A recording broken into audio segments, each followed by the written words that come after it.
Now, that lady gave some great tips, but I want to hear what we in our our life skills and what we've gone through have learned to send to give to others. Like it's really interesting. Like I told you, my aunties, they didn't have positions where they negotiated, but they helped me learn my other skills. So Noma, I'm actually going to start with you with this question. Um, this will be a question for you, and as your final thought, and then please let us know where we can find you as well. What actionable steps do you think that Black women can take today to begin negotiating effectively?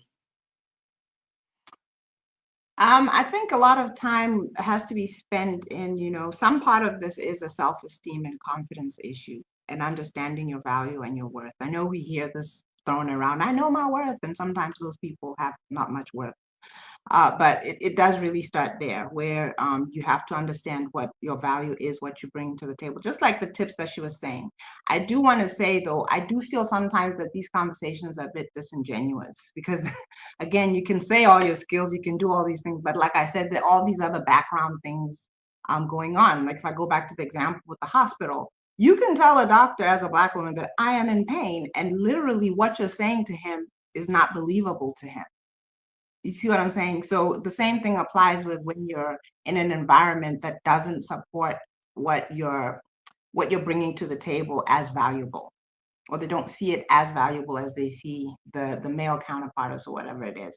But definitely, I think you should develop your confidence, your self-esteem, and I absolutely think the most important thing is put yourself in a position where you're willing to walk away. By the time that I stopped working, I had been building what I at the time called them side hustles. I don't like the word hustle anymore. But I'd been building my side hustles to the point where I knew that if I was not happy with what I was being paid or how I was treated, I could walk away. And I actually certainly did. So again, it goes back to just building yourself and knowing that there's a limit to what you'll put up with and you should be willing to walk away.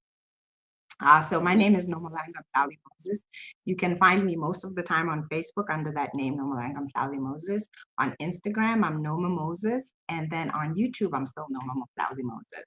I also do want to mention that we have a charity in Botswana called Paths for Our Girls. I always talk about it, that we take care of period poverty. We have young girls who don't go to school because they're too poor to afford sanitary pads, and we supply those to them. So if you feel compelled to help, you can go to padsforourgirls.com, padsforourgirls.com. Any amount helps.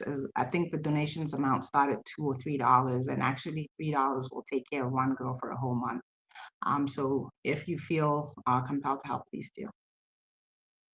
I absolutely love that. Guys, that's an excellent cause. Please make sure that you go and check that out because, a little goes a long way with that. Not only just self-confidence, but also educating our young ladies. And that is a very important thing. We just talked about 63-cent difference, okay?